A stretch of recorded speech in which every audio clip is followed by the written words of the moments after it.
ईसाई धर्म के इतिहास में यीशु मसीह के 12 चेलों शिष्यों की भूमिका बेहद महत्वपूर्ण रही है। ये वे पुरुष थे जिन्होंने यीशु के साथ समय बिताया, उनकी शिक्षाओं का प्रसार किया और बाद में उनके नाम पर पूरी दुनिया में ईसाई धर्म का प्रचार किया। लेकिन क्या आपने कभी सोचा है कि इन 12 चेलों का अंत कैसे हुआ? क्या ये सभी स्वाभाविक मृत्यु मरे या इनकी हत्या कर दी गई?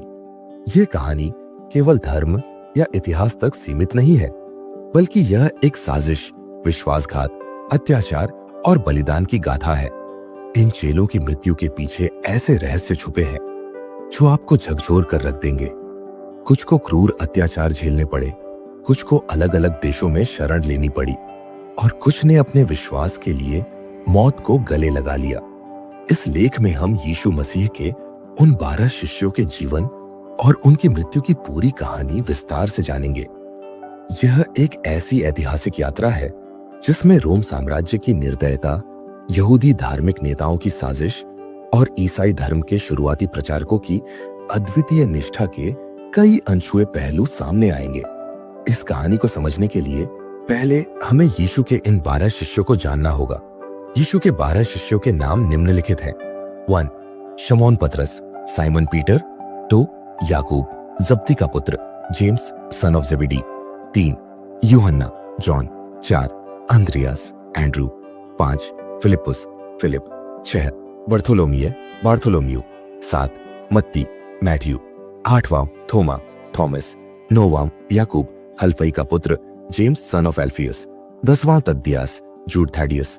11वां शमौन, कनानी, साइमन द ज़ेलट। 12वां यहूदा इस्करियोती, जूडस इस्करियट। इनमें से 11 चेले यीशु के प्रति निष्ठावान रहे, लेकिन एक शिष्य, यहूदा इस्करियोती, इतिहास में सबसे बड़ा विश्वासघाती साबित हुआ। यही वह व्यक्ति था जिसने यीशु को 30 चांदी के सिक्कों के लिए यहूदी नेताओं के हवाले कर दिया था।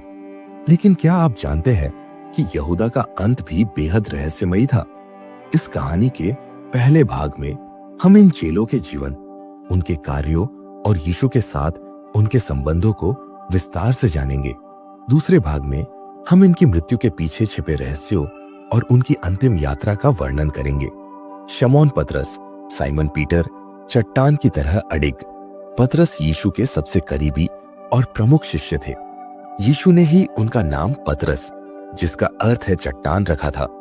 वे शुरू में एक मछुआरे थे, लेकिन जब यीशु ने उन्हें बुलाया तो वे उनके सबसे समर्पित अनुयायी बन गए। उन्होंने कई चमत्कार किए और रोमन साम्राज्य में ईसाई धर्म के प्रचार में अहम भूमिका निभाई। लेकिन क्या आप जानते हैं कि रोम के राजा नीरो ने उन्हें क्रूस पर चढ़ाने का आदेश दिया था? याकूब, जब्दी का पुत्र, जेम्स सुने जाते हैं पहला शहीद शिष्य। याकूब को उनके साहस और निडरता के लिए जाना जाता था। वे ईसाई धर्म के पहले शहीद माने जाते हैं, जिन्हें राजा हेरोद अग्रिप्पा प्रथम के आदेश पर तलवार से मार दिया गया था। उनकी मृत्यु के साथ ही ईसाई शिष्यों पर अत्याचारों की शुरुआत हो गई थी। यूहन्ना, जॉन, जो जीवित बचे। यूहन्ना यीशु के सबसे प्रिय शिष्यों में से एक थे। वे वही थे जिन्होंने यूहन्ना का सुसमाचार लिखा था। माना जाता है कि उन्हें जहर पिलाने की कोशिश की गई थी, लेकिन वे चमत्कारिक रूप से बच गए। बाद में उन्हें पतमोस द्वीप पर निर्वासित कर दिया गया, जहां उन्होंने प्रकाशित वाक्य नामक ग्रंथ लिखा। अंद्रियास, एंड्रू, क्रूस पर शहीद। अंद्रियास, पतरस के भाई, ग्रीस में धर्म का प्रचार कर रहे थे। जब उन्हें गिरफ्तार कर लिया गया, उन्हें एक्स आकार की क्रूस पर चढ़ाकर मार दिया गया। लेकिन उनकी अंतिम प्रार्थनाओं ने वहां मौजूद लोगों को ईसाई धर्म अपनाने के लिए प्रेरित कर दिया। फिलिपुस, फिलिप, अज्ञातंत। फिलिपुस ने तुर्की के हियरापोलिस में प्रचार किया।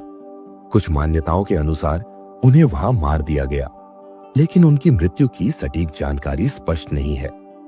बर्थोलोमिये, बार्थोलोम्यू, सबसे क्रूरतम मृत्यु। बर्थोलोमिये को आर्मेनिया में जीवित ही चमड़ी उतारकर मारा गया। उनकी मृत्यु ईसाई शिष्यों में सबसे दर्दनाक मानी जाती है। कि क्रूरता का शिकार मत्ती, जो पहले कर वसूलने वाले थे, बाद में यीशु के शिष्य बने और उन्होंने मत्ती का सुसमाचार लिखा। माना जाता है कि उन्हें इथियोपिया में एक राजा ने मार डाला। थॉमस भारत में प्रचार और शहादत। थोमा भारत में ईसाई धर्म का प्रचार करने आए थे। कहा जाता है कि उन्हें तमिलनाडु में एक राजा के सैनिकों ने भाले से मार डाला। याकूब हल्फई का पुत्र जेम्स सन ऑफ एल्फियस मंदिर से गिराकर मारा गया। याकूब को यहूदी धर्मगुरुओं ने यरूशलेम के मंदिर से गिराकर मार डाला। उनकी मृत्यु भी बेहद दर्दनाक थी। तद्दियास जूड थडियस फारस में शहीद। तद्दियास ने फारस में प्रचार किया, जहां उन्हें निर्ममता से मार दिया गया। शमौन कनानी साइमन द ज़ेलेट कट्टर राजा के आदेश पर हत्या। कहा जाता है कि उन्हें एक कट्टर यहूदी राजा ने मार दिया। हालांकि उनकी मृत्यु के बारे में अलग अलग मत है। यहूदा इस्करियोती जूडस इस्करियट विश्वासघाती का अंत। यहूदा जिसने यीशु को धोखा दिया था, ने खुद को फांसी लगा ली थी। कुछ मान्यताओं के अनुसार उसकी लाश फट गई थी और उसके अंग बिखर गए थे। अब तक आपने जाना कि यीशु के शिष्यों का जीवन कैसा था और उन्होंने अपने धर्म के प्रचार में कितनी कठिनाइयां झेली, लेकिन उनकी मौत के पीछे की असली साजिश और कुछ छिपे हुए रहस्य अभी भी बाकी है। अब हम विस्तार से जानेंगे कि इन चेलों की मृत्यु के पीछे क्या षड्यंत्र थे और कैसे रोमन साम्राज्य और यहूदी धर्मगुरु ईसाई धर्म को दबाने की कोशिश कर रहे थे। हम जानेंगे कि इन चेलों की मृत्यु के पीछे क्या साजिशें थी, उनके बलिदान की गहराई क्या थी और कैसे उनके बलिदानों ने इतिहास को बदल दिया। शमौन पतरस साइमन पीटर उल्टा क्रूस पर चढ़ाया गया। यीशु की मृत्यु के बाद पतरस ने रोम में ईसाई धर्म का प्रचार किया, लेकिन जब सम्राट नीरो ने ईसाइयों पर अत्याचार शुरू किया तो पतरस को भी गिरफ्तार कर लिया गया। मौत की साजिश। नीरो के आदेश पर पतरस को क्रूस पर चढ़ाने की सजा दी गई, लेकिन उन्होंने अनुरोध किया कि उन्हें सिर के बल उल्टा क्रूस पर लटकाया जाए, क्योंकि वे खुद को यीशु के समान मरने योग्य नहीं समझते थे। अंतिम क्षण। वह 3 दिन तक तड़पते रहे, लेकिन उन्होंने अंतिम सांस तक विश्वास नहीं छोड़ा। उनकी मृत्यु ईसाई धर्म के सबसे बड़े बलिदानों में से एक मानी जाती है। याकूब जब्दी का पुत्र जेम्स तलवार से शहीद। याकूब पहला चेले थे जिन्हें शहीद किया गया। राजा हेरोद अग्रिप्पा प्रथम ने ईसाई धर्म को रोकने के लिए 34 ईस्वी में उनका सिर तलवार से कटवा दिया। मौत की साजिश। हेरोद ने यहूदी नेताओं के कहने पर उन्हें मरवाया, लेकिन इतिहासकारों का मानना है कि उनकी मृत्यु के बावजूद ईसाई धर्म को रोकने की कोशिशें असफल रही। यूहन्ना जॉन एकमात्र चेले जो प्राकृतिक मृत्यु मरे।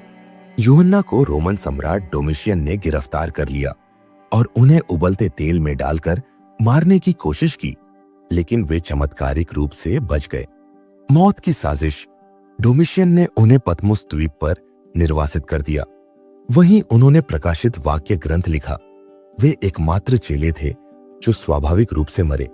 अंद्रियास एंड्रयू एक्स आकार के क्रूस पर मृत्यु। ग्रीस में धर्म प्रचार के दौरान उन्हें पकड़कर एक्स आकार के क्रूस पर लटका दिया गया। मौत की साजिश। रोमन गवर्नर को उनका प्रचार पसंद नहीं था, इसलिए उसने उन्हें सजा दी। अंतिम क्षण। उन्होंने 2 दिन तक पीड़ा सहन की, लेकिन मरते मरते भी उन्होंने वहां मौजूद लोगों को ईसाई धर्म अपनाने की प्रेरणा दी। फिलिप निर्दयता पूर्वक मारा गया। फिलिपुस को तुर्की में प्रचार करने के दौरान मौत के घाट उतार दिया गया। मौत की साजिश। यहूदी धर्मगुरु और रोमन प्रशासन उनकी बढ़ती लोकप्रियता से डर गए थे, इसलिए उन्होंने उन्हें पकड़कर सूली पर चढ़ा दिया। बार्थोलोम्यू सबसे क्रूरतम मृत्यु। बार्थोलोम्यू को आर्मेनिया में जीवित ही उनकी चमड़ी उतार दी गई और फिर सिर काट दिया गया। मौत की साजिश। उन्होंने राजा पोलिमी के बेटे को ईसाई बना दिया था, जिससे राजा क्रोधित हो गया और उसने उन्हें जिंदा खाल उधेड़कर मारने का आदेश दिया। मैथ्यू राजा के आदेश से हत्या। मत्ती ने इथियोपिया में प्रचार किया। उन्हें एक राजा ने मार डाला। मौत की साजिश। राजा को डर था कि मत्ती की शिक्षा उसके शासन को खतरे में डाल सकती है, इसलिए उसने सैनिकों को भेजकर उनकी हत्या करवा दी। थॉमस भारत में भाले से मारा गया। थोमा भारत आए और दक्षिण भारत में ईसाई धर्म फैलाया। उन्हें चेन्नई, तमिलनाडु में भाले से मार दिया गया। मौत की साजिश। स्थानीय राजा को लगा कि थोमा उसके धर्म और शासन के लिए खतरा बन सकते हैं, इसलिए उसने उन्हें मरवा दिया। याकूब, हल्फई का पुत्र जेम्स, मंदिर से फेंककर मारा गया। याकूब को यरूशलेम के मंदिर से गिराकर मार दिया गया। मौत की साजिश। यहूदी धर्म गुरु नहीं चाहते थे कि ईसाई धर्म फैले, इसलिए उन्होंने उन्हें मंदिर से फेंक दिया। जब वह मरे नहीं तो उन्हें पीट पीट कर मार डाला। तद्यास, जूडथाडियस, फारस में क्रूर हत्या। तद्यास को फारस में प्रचार के दौरान मारा गया। मौत की साजिश। स्थानीय राजा को उनका प्रचार पसंद नहीं था, इसलिए उसने उन्हें निर्दयता से मौत के घाट उतार दिया। शमौन, कनानी, साइमन द ज़ीलेट, अलग अलग मत। कुछ कहते हैं कि उन्हें फारस में मार दिया गया, जबकि कुछ का मानना है कि वे स्वाभाविक रूप से मरे। मौत की साजिश। अगर उन्हें मारा गया तो संभवतः किसी स्थानीय शासक ने उन्हें मरवाया होगा। यहूदा इस्करियोती, जूडस इस्करियोट, विश्वासघाती का भयानक अंत। यहूदा, जिसने यीशु को धोखा दिया था, ने खुद को फांसी लगा ली। मौत की साजिश। कई मान्यताओं के अनुसार उसने जब देखा कि यीशु को सूली पर चढ़ा दिया गया तो उसे पछतावा हुआ और उसने आत्महत्या कर ली। निष्कर्ष। यीशु के चेलों की मृत्यु का रहस्य। 1. अत्याचार और बलिदान। यीशु के सभी शिष्यों, यूहन्ना को छोड़कर, को क्रूरता से मारा गया। 2. रोमन साजिश। रोमन सम्राटों ने ईसाई धर्म को रोकने के लिए शिष्यों को टारगेट किया। 3. यहूदी धर्म गुरुओं की भूमिका। कुछ शिष्यों की हत्या यहूदी धार्मिक नेताओं ने करवाई क्योंकि वे यीशु को नहीं मानते थे। 4. अमर प्रभाव। इन चेलों की मृत्यु के बावजूद ईसाई धर्म दुनिया भर में फैला। 12 चेलों का यह बलिदान ही वह कारण बना जिससे ईसाई धर्म पूरी दुनिया में फैल पाया। क्या यह बलिदान बेकार गया? आज करोड़ों लोग ईसाई धर्म का पालन करते हैं। शायद यही इन 12 चेलों के बलिदान की सबसे बड़ी जीत है। उनके बिना यह धर्म शायद खत्म हो जाता। अब सवाल यह है, क्या आप इन बलिदानों से कुछ सीखते हैं? क्या आज कोई इतना साहसी हो सकता है? यीशु के 12 चेलों के बलिदान से हमें क्या सीख मिलती है? यीशु के 12 चेलों ने जो बलिदान दिया वह केवल ईसाई धर्म तक सीमित नहीं है, बल्कि यह संपूर्ण मानवता के लिए एक प्रेरणा है। उन्होंने सत्य, निष्ठा, धैर्य, साहस और बलिदान की अद्भुत मिसाल पेश की। उनकी मृत्यु केवल उनके जीवन का अंत नहीं थी, बल्कि उनके विचारों और शिक्षाओं की अमरता का प्रमाण थी। इस बलिदान से हमें कई महत्वपूर्ण शिक्षाएं मिलती है जो आज भी हमारे जीवन में लागू होती है। आइए इन्हें विस्तार से समझते हैं। 1. सत्य के लिए अडिग रहना, कमिटमेंट टू ट्रूथ। सत्य की राह कठिन हो सकती है, लेकिन वह हमेशा सही होती है। यीशु के सभी शिष्य जानते थे कि वे जिस सत्य को मान रहे हैं उसे स्वीकार करने के लिए पूरी दुनिया तैयार नहीं है। वे यह भी जानते थे कि उनके विचारों के कारण उन्हें प्रताड़ना झेलनी पड़ सकती है। फिर भी उन्होंने अपने सिद्धांतों से समझौता नहीं किया और जीवन के अंत तक अपने विश्वास पर टिके रहे। हम क्या सीख सकते हैं? जीवन में कितनी भी कठिनाइयां आए, हमें अपने मूल्यों और सिद्धांतों से समझौता नहीं करना चाहिए। अगर हम किसी सच्चे उद्देश्य के लिए संघर्ष कर रहे हैं तो हमें डरकर पीछे नहीं हटना चाहिए। 2. त्याग और बलिदान का महत्व, द पावर ऑफ सैक्रिफाइस। सच्चा बलिदान कभी व्यर्थ नहीं जाता। यीशु के 12 चेलों ने अपने जीवन का त्याग किया, लेकिन उनका बलिदान व्यर्थ नहीं गया। उनके प्रयासों से ही ईसाई धर्म पूरी दुनिया में फैल सका। उन्होंने अपने व्यक्तिगत सुख और सुरक्षा की चिंता नहीं की, बल्कि उन्होंने अपने सिद्धांतों को जीवित रखने के लिए अपनी जान तक दे दी। हम क्या सीख सकते हैं? हर महान उद्देश्य के लिए त्याग की आवश्यकता होती है। यदि हम अपने परिवार, समाज या देश के लिए कुछ करना चाहते हैं तो हमें व्यक्तिगत इच्छाओं से ऊपर उठना होगा। माता पिता अपने बच्चों के लिए बलिदान देते हैं, सैनिक देश के लिए बलिदान देता है। ऐसे त्याग ही दुनिया को बेहतर बनाते हैं। 3. धैर्य और दृढ़ संकल्प, पेशेंस एंड परसिवियरेंस। सफलता रातों रात नहीं मिलती, बल्कि यह लगातार प्रयासों और धैर्य से प्राप्त होती है। यीशु के चेलों ने जिस संदेश का प्रचार किया, उसे स्वीकार करने में लोगों को सालों लग गए। शुरुआत में उन्हें विरोध, अपमान और अत्याचार का सामना करना पड़ा, लेकिन उन्होंने हार नहीं मानी। उनके धैर्य और दृढ़ संकल्प ने इतिहास बदल दिया। हम क्या सीख सकते हैं? जीवन में बड़ी सफलता आसानी से नहीं मिलती। इसके लिए कठिनाइयों का सामना करना पड़ता है। हमें हर स्थिति में धैर्य बनाए रखना चाहिए और अपने लक्ष्य को पाने के लिए लगातार प्रयास करते रहना चाहिए। किसी भी महान कार्य को पूरा करने में समय लगता है। हार न माने और प्रयास करते रहे। 4. एकता और भाईचारा, यूनिटी एंड ब्रदरहुड। एकता में शक्ति है। यीशु के सभी शिष्य अलग अलग पृष्ठभूमि से थे, लेकिन उन्होंने एक लक्ष्य के लिए मिलकर काम किया। उन्होंने जाति, भाषा और क्षेत्र के भेदभाव को पीछे छोड़कर एकता का संदेश दिया। हम क्या सीख सकते हैं? अगर हम मिलकर काम करें तो बड़ी से बड़ी समस्या का हल निकाल सकते हैं। हमें धर्म, जाति, भाषा और वर्ग के भेदभाव से ऊपर उठकर इंसानियत को प्राथमिकता देनी चाहिए। परिवार, समाज और कार्यस्थल पर एकता बनाए रखना जरूरी है, क्योंकि अकेले हम कुछ नहीं कर सकते। पाप, अत्याचार और अन्याय के खिलाफ खड़े होना, स्टैंडिंग अगेंस्ट इनजस्टिस। जो अन्याय सहता है वह भी उतना ही दोषी होता है जितना कि अन्याय करने वाला। यीशु के शिष्यों ने अन्याय को स्वीकार नहीं किया। उन्होंने धार्मिक और राजनीतिक शक्तियों द्वारा किए जा रहे अत्याचारों का विरोध किया, भले ही इसकी कीमत उन्हें अपनी जान देकर चुकानी पड़ी। हम क्या सीख सकते हैं? अन्याय के खिलाफ आवाज उठाना जरूरी है, चाहे वह किसी भी रूप में हो। अगर हम अन्याय को चुपचाप सहते रहेंगे तो यह और बढ़ता जाएगा। हमें अपने अधिकारों के लिए लड़ना चाहिए और उन लोगों का साथ देना चाहिए जो अत्याचार के शिकार हो रहे हैं। 6. शिक्षा और ज्ञान का प्रचार, स्प्रेडिंग नॉलेज एंड विजडम। ज्ञान जितना बांटेंगे उतना बढ़ेगा। यीशु के चेलों ने पूरी दुनिया में उनके संदेश को फैलाने का कार्य किया। वे जहां भी गए वहां उन्होंने लोगों को सत्य, प्रेम और भाईचारे का पाठ पढ़ाया। हम क्या सीख सकते हैं? हमें ज्ञान और शिक्षा को फैलाने में योगदान देना चाहिए। अगर हमारे पास कोई अच्छी सीख या अनुभव है तो उसे दूसरों के साथ बांटना चाहिए। शिक्षकों, गुरुओं और माता पिता का सम्मान करना चाहिए, क्योंकि वे ज्ञान का प्रकाश फैलाते हैं। 7. साहस और निडरता, करेज एंड फियरलेसनेस। डर को अपने ऊपर हावी मत होने दो। यीशु के शिष्य जानते थे कि उनका प्रचार उनके लिए खतरा बन सकता है, लेकिन उन्होंने कभी डरकर पीछे हटने का फैसला नहीं किया। उन्होंने मृत्यु का सामना भी मुस्कुराते हुए किया। हम क्या सीख सकते हैं?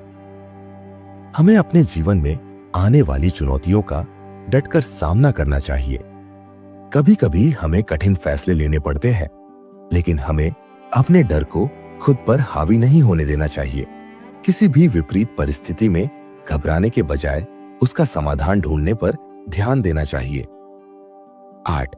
क्षमा और प्रेम, फॉरगिवनेस एंड लव। बदला लेना आसान है, लेकिन क्षमा करना महानता की निशानी है। यीशु ने और उनके शिष्यों ने अपने दुश्मनों को भी क्षमा कर दिया। उन्होंने बदला लेने के बजाय प्रेम और दया का मार्ग चुना। हम क्या सीख सकते हैं?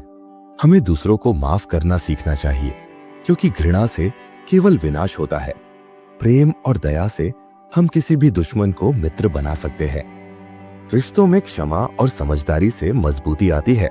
निष्कर्ष, क्या हम इन शिक्षाओं को अपने जीवन में अपना सकते हैं? यीशु के 12 चेलों का बलिदान केवल एक ऐतिहासिक घटना नहीं है, बल्कि यह हमें प्रेरणा देने वाला एक महत्वपूर्ण सबक है। अगर हम इन शिक्षाओं को अपने जीवन में लागू करें तो हम सच्चाई के लिए खड़े रहेंगे। हम अपने सपनों और लक्ष्यों के लिए संघर्ष करेंगे। हम एकता और भाईचारे को बढ़ावा देंगे। हम शिक्षा और ज्ञान का प्रचार करेंगे। हम डर को हराकर साहस से आगे बढ़ेंगे। क्या हम अपने जीवन में यीशु के चेलों की तरह सत्य, प्रेम और साहस का मार्ग अपना सकते हैं? अगर हाँ, तो यह बलिदान सच में सार्थक हुआ।